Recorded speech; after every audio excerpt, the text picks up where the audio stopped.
Now another job I want to deal with today is taking down this pergola structure, which is made of rebar, just steel bars bent over, and it's got some really lovely climbers growing up. It actually is a vine and some clematis.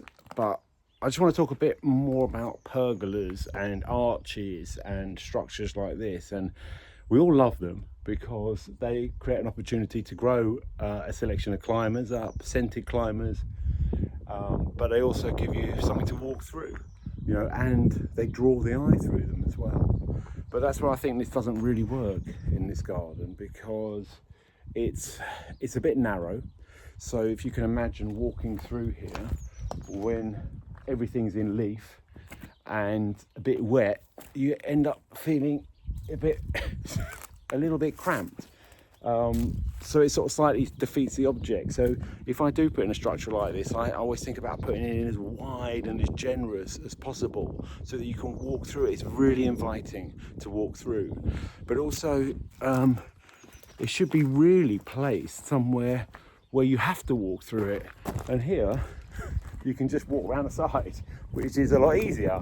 So it sort of doesn't work from a design perspective for me, but also, you know, it draws the eye through it, and it's great if you place a focal point right at the end of it, so the eye is drawn through there to a pot or a feature of some description. But here, in a way, it sort of doesn't. You know, it conflicts actually with that lovely view beyond, and the verticals and the archway, the shape of it just isn't working for me. So it's another one of those things I'm going to get rid of. It's not very long, you know, it's only a few sections long, so it's not going to be any big deal. It's just more where I'm going to put the climbers, really, because there's some really nice climbers growing up here. I'm going to try and dig them up and move them, but I'm not planning on having many climbers in this garden because I haven't got many structures to grow them up. There'll be some on the house wall, there's a few fences around, so anyway, it's going to go, and I'm going to try and save the plants as much as possible. There's a clematis there, there's this really nice vine here. I'm going to cut them really hard back first before I take the structure down, and that'll mean that I can take the structure down more easily, and then I can dig out, or attempt to dig out, these climbers. I'm very pleased with progress in this garden because I've done quite a lot, and sometimes you need to look back and think, yeah, I've come quite a long way, not just think I've got so much to do, which I have, but also I'm not going to get everything done, you know, this year. I'm not going to get everything done ever, because a garden is always a process and in transition, and so far I've really enjoyed it, and I think that's the key, is to enjoy every step of the way. Right, well, you see how hard I've cut this grapevine back, but if you've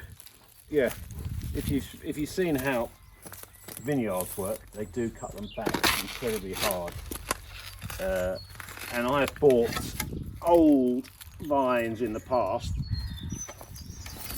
Just lift it out this slab, get a bit of better access. Yeah, I have bought old vines in the past that have been dug up from vineyards and are in large containers, so I'm just going to try and dig it up, and there is no guarantee of success when digging up and moving or trying to save a plant. But here goes.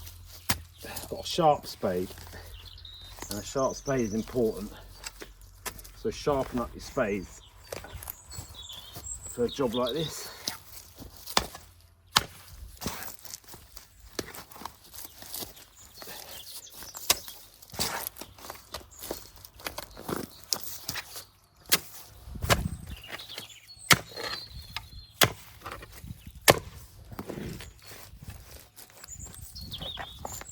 I'm probably cutting through some roots. I will be cutting through some roots. But there's no way around it, really. Unless I get a big digger.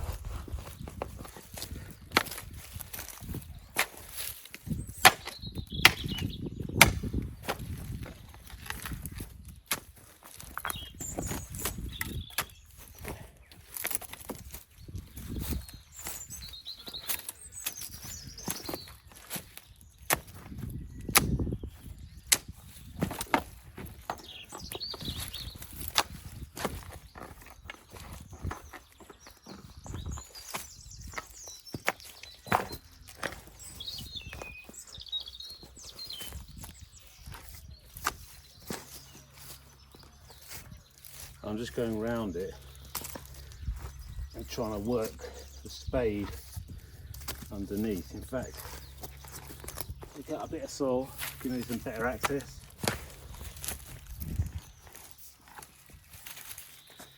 The idea is to try and keep as much of the root ball intact, and I'll probably have to cut through some roots because the roots will spread wider than this. But as long as I get enough root and root ball with it, it should survive. I'll know when I've dug it up what its chances are.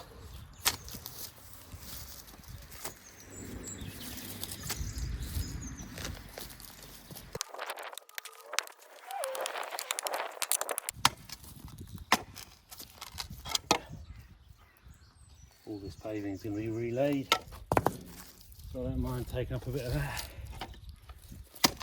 I'll just keep working my way around it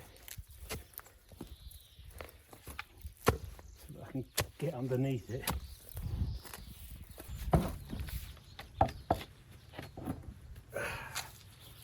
Well, that's quite a lot of digging. Fortunately, I like digging. Yeah, I'll sleep well tonight, that's for sure. I always do after a day's gardening. That's one of the benefits of it.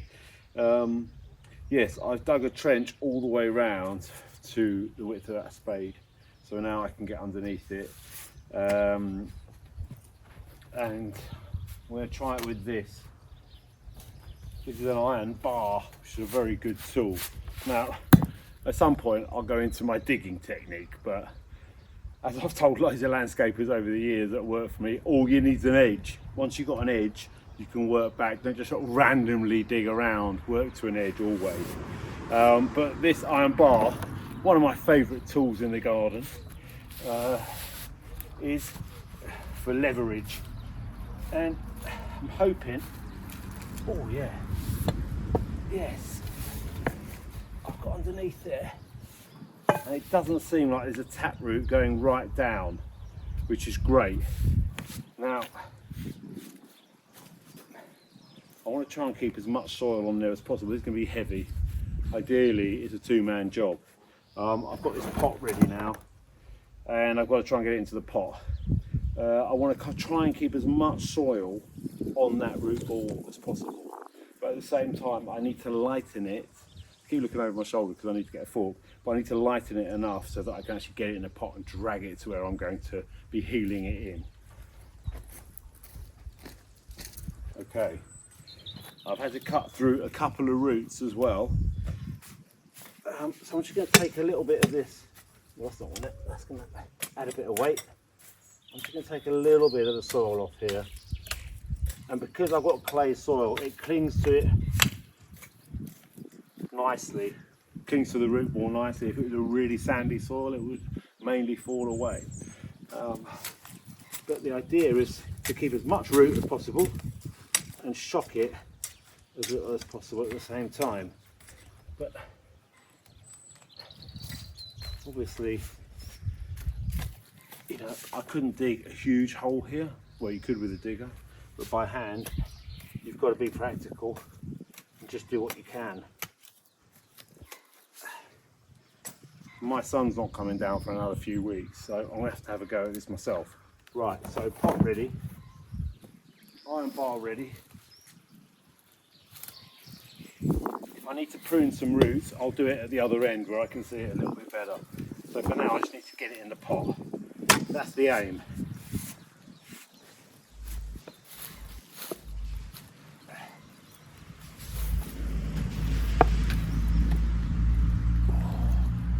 Big lump of clay right there. That's adding a lot of weight to it.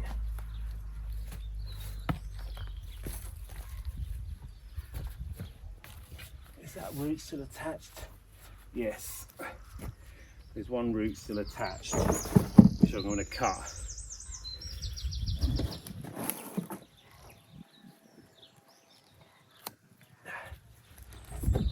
That'll lift up now. Whoa.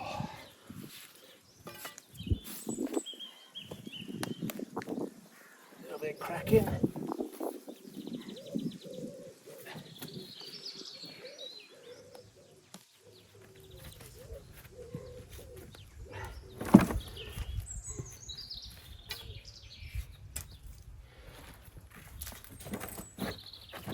And what I'm going to do is I'm going to lean it that way, try and get the pot underneath it, and then lean it back towards the pot.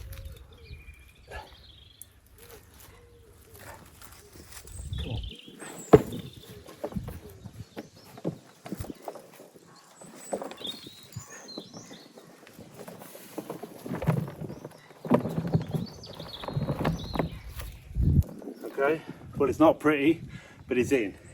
And I can drag it, because as yet I haven't bought a nice trolley with wheels. That's on the shopping list. I can drag it to where I want to put it.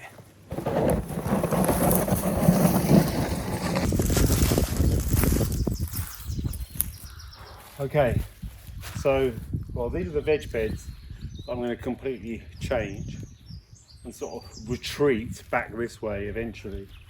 Because I don't need this many veg beds. I'd rather keep them confined to this area. Anyway, that's another story.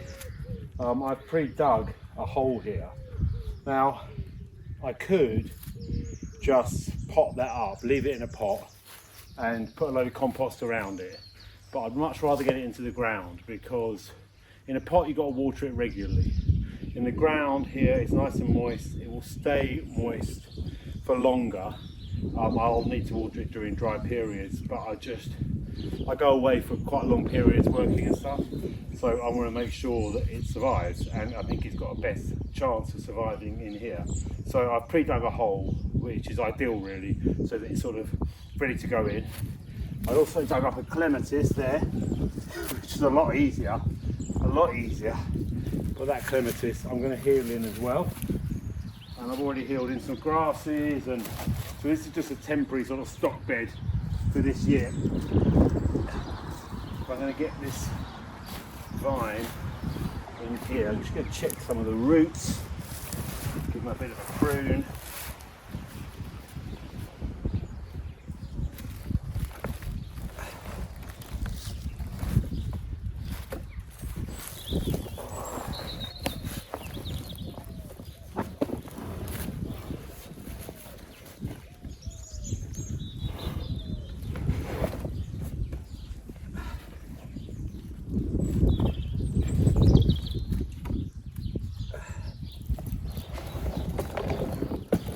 So yeah, nice.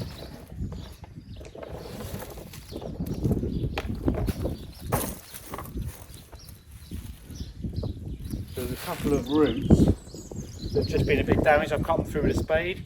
You want to cut them nice and clean with a pair of loppers or a pair of secateurs or even a little saw, just so that they don't get infected. A nice clean wound will heal over better. I'll show you.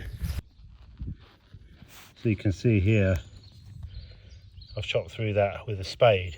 I'm just going to cut it really cleanly there with a pair of loppers. There you go. But there's plenty of fibrous roots around the outside of this root ball, and the fibrous roots, the feeding roots, they're the important ones actually, rather than the big thick ones. They're the ones that feed the plant, and there's plenty of those on them. And then I'm just going to backfill with some of this soil and cover the roots. You know, you could even mound it up if it was high. You don't have to necessarily dig it so low. It just fits this hole nicely. So it's a case of covering the roots so it doesn't dry out, and all the roots are in contact with soil, because if you end up with air pockets, the roots will dry out, and that's not good. Now I'm not going to tread it over because the soil's quite wet, so I'm just going to use my hand, because if I tread it when it's this wet, because it's sort of quite clay soil, it'll just overly compact it and actually stop any air getting through. Now, as I say, it's going to pour with rain tomorrow, so I don't have to worry about it drying out, but that'll be there, you know, maybe until the autumn or even this time next year. So So I've got to water it during dry periods in the summer. And the same with this clematis, which I'm healing in as well. I'm just going to drop it in here. That's a lot easier, a small plant like that.